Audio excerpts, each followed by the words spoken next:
अस्सलामुअलैकुम वरहमतुल्लाहि वबरकातुहू। मैं हूँ खालिद मीर और आप देख रहे हैं मेरा यूट्यूब चैनल FK एकेडमी। मेरे प्यारे स्टूडेंट्स, तो आज हम लोग सीखने वाले हैं एक ज़बरदस्त लेसन को, एक ज़बरदस्त क्लास को पढ़ने वाले हैं जिसका पढ़ना समझना आपके लिए बेहद ज़रूरी है। जब तक आप इस क्लास को नहीं समझेंगे उस वक्त तक आप इंग्लिश बोलने लिखने पर सही तरीके से कादिर नहीं हो सकते हैं। जिस क्लास का नाम है पार्ट्स ऑफ स्पीच, जिस लेसन का नाम है पार्ट्स ऑफ स्पीच, इसके बग़ैर आप इंग्लिश ना तो सही तरीके से बोल सकते हैं और नहीं सही तरीके से सीख सकते हैं। इससे पहले कि सबक को शुरू करें, मेरी आपसे एक छोटी सी दरख्वास्त है कि अगर आप मुझे YouTube से देख रहे हैं तो आप मेरे चैनल को सब्सक्राइब करें, लाइक करें और कमेंट्स करें। इसी तरीके से अगर आप मुझे फेसबुक पेज से देख रहे हैं तो आप मेरे पेज को फॉलो करें ताकि इस तरह की मज़ीद वीडियोज़ आप तक आसानी के साथ पहुँच सके। तो चलिए सबक को देखते हैं, क्या इसका मतलब है और कैसे इसको समझते और समझाते हैं। देखिए, हेडिंग लिखा हुआ है पार्ट्स ऑफ स्पीच, लिखा हुआ है पार्ट्स ऑफ स्पीच। क्या लिखा हुआ है? Parts of speech.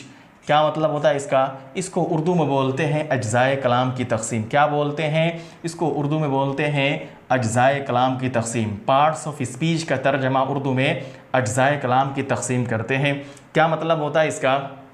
इसका मतलब होता है कि आप उर्दू के अंदर कोई भी लफ्ज़ बोलते हैं, इंसान ज़बान से कोई भी लफ्ज़ निकालता है तो अगर वो मौजू है, मुहम्मल है तो कोई बात ही नहीं है। अगर वो लफ्ज़ यानी वर्ड मौजू है, यानी क्या है, मीनिंगफुल वर्ड है, तो वो वर्ड, वो लफ्ज़ इंसान इन 8 किस्मों में से किसी एक किस्म से निकालता है जो यहाँ पर जिक्र किया गया है। यानी पार्ट्स ऑफ स्पीच 8 है। अगर कोई भी इंसान कोई लफ्ज़ कहाँ से अपने मुंह से अदा करता है, निकालता है, उसका प्रोनाउंस करता है, तो वो इन्हीं 8 किस्मों में से किसी एक किस्म से उसका प्रोनाउंस करता है और उसकी अदायगी करता है। जैसे कि आप इंग्लिश में देखिए, लिखा हुआ है all the English words are divided into 8 groups according to the work they do in a sentence. Each group is called parts of speech. ठीक है, जो मैंने अभी आपको मतलब समझाया है वही इसका मतलब होता है। All the English words are divided into 8 groups according to the work they do in a sentence. Each group is called parts of speech. ठीक है, मतलब होता है ऑल इंग्लिश वर्ड्स, सारे के सारे इंग्लिश के अल्फाज आर डिवाइडेड, जिसकी तकसीम की जाती है इनटू क्या क्या है 8 ग्रुप्स। किसके अंदर? 8 जमात के अंदर। All English words are divided into 8 groups, सारे इंग्लिश के अल्फाज को 8 जमातों के अंदर यानी 8 ग्रुप में तकसीम किया जाता है। According to the work they do in a sentence, क्या है, उनके जुमले में काम करने के एतबार से, जुमले में जिस तरीके से वो काम करते हैं उसके एतबार से। ठीक है, उसके बाद में क्या है, each group is called parts of speech, और सारे ग्रुप का नाम जो है वो पार्ट्स ऑफ स्पीच रखा जाता है। ठीक है, each group is called parts of speech, और सारे ग्रुप का नाम क्या रखा जाता है? Parts of speech. ठीक है, आपको समझ में आ गया कि जो भी अल्फाज आप अपने मुंह से अदा करते हैं वो अल्फाज अगर क्या है, मानादार है, यानी उसका कुछ ना कुछ माना है, तो वो अल्फाज इन्हीं 8 किस्मों में से किसी एक किस्म में क्या होगा, किसी एक किस्म से होगा जो 8 किस्में नीचे आ रही है। ठीक है, उसी की इंग्लिश ये थी जो मैंने लिख दिया। अगर आप याद करना चाहें तो उसको इंग्लिश में याद कर सकते हैं। ये पार्ट्स ऑफ स्पीच की इंग्लिश तारीफ है, डेफिनेशन है।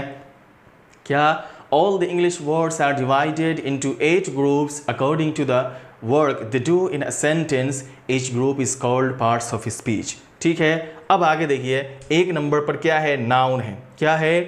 पार्ट्स ऑफ स्पीच कितने हैं? 8 है, जिसमें से 1 नंबर पे क्या है? नाउन है। क्या है ये? नाउन है। नाउन को उर्दू में बोलते हैं इस्म। क्या बोलते हैं? इस्म बोलते हैं। यहाँ पे सिर्फ नाम समझना है, इसकी तफसील जब आवेगी, सबकी अलग अलग किस्म आवेगी, तो वहाँ पे उसका इस्तेमाल और उसका मतलब सही तरीके से समझाया जाएगा। यहाँ पे सिर्फ इसके नाम को याद करना है। नाउन है, नाउन को उर्दू में इस्म बोलते हैं। ठीक है, इसी तरीके से दूसरे नंबर पे क्या है? प्रोनाउन। क्या है? प्रोनाउन। क्या है? प्रोनाउन। प्रोनाउन को उर्दू में ज़मीर बोलते हैं। आप अच्छी तरीके से वाकिफ़ है, उर्दू में क्या बोलते हैं? इसको ज़मीर बोलते हैं। उसके बाद तीसरे नंबर पे आता है एडजेक्टिव। क्या आता है? एडजेक्टिव। तीसरे नंबर पे क्या है? एडजेक्टिव। और एडजेक्टिव को उर्दू में सिफत बोलते हैं। क्या बोलते हैं? सिफत बोलते हैं। उसके बाद में क्या है, चौथे नंबर पे क्या है, वर्ब। चौथे नंबर पे क्या है, वर्ब। वर्ब को उर्दू में फ़ेल बोला जाता है। क्या बोला जाता है, फ़ेल। उसी तरीके से 5वें नंबर पे आता है एडवर्ब। क्या आता है, एडवर्ब। 5वें नंबर पे एडवर्ब आता है, जिसको उर्दू में मुतअल्लिक़ फ़ेल बोलते हैं। क्या बोलते हैं, मुतअल्लिक़ फ़ेल। और उसके बाद में 6ठे नंबर पे जो आता है वो होता है प्रीपोजिशन। क्या होता है, प्रीपोजिशन। क्या होता है, प्रीपोजिशन, जिसको उर्दू में हरफ जार बोलते हैं। क्या बोलते हैं, उर्दू में हरफ जार बोलते हैं। उसके बाद में 7वें नंबर पे आता है कंजक्शन। क्या आता है, कंजक्शन। कंजक्शन, जिसको उर्दू में हरफ अत्फ बोला जाता है। उर्दू के अंदर इसको हरफ अत्फ बोला जाता है।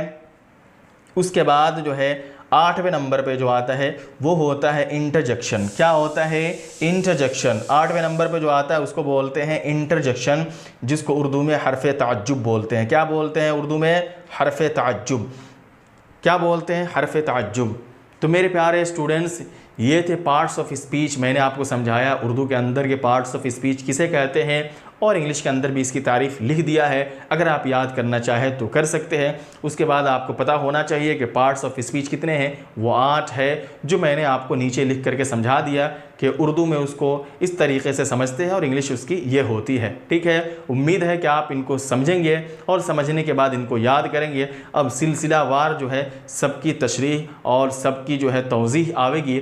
आप अच्छी तरीके से मश्क भी करेंगे और समझेंगे भी कि पार्ट्स ऑफ स्पीच का इस्तेमाल क्या होता है और इसकी मश्क कैसे की जाती है। उम्मीद है कि आपको मेरा ये पढ़ना पढ़ाना पसंद आया होगा। इससे पहले के सबक को ख़त्म करें, मेरी आपसे एक बार फिर एक छोटी सी दरख्वास्त है कि अगर आप मुझे YouTube से देख रहे हैं तो आप मेरे चैनल को सब्सक्राइब करें, लाइक करें और कमेंट्स करें। इसी तरीके से अगर आप मुझे Facebook पेज से देख रहे हैं तो आप मेरे पेज को फॉलो करें, ताकि इस तरह की मज़ीद वीडियोज़ आप तक आसानी के साथ पहुँच सके। चलिए अगली वीडियो में फिर मिलते हैं। जब तक के लिए अल्लाह हाफिज़। अस्सलामु अलैकुम व रहमतुल्लाहि व बरकातुहू।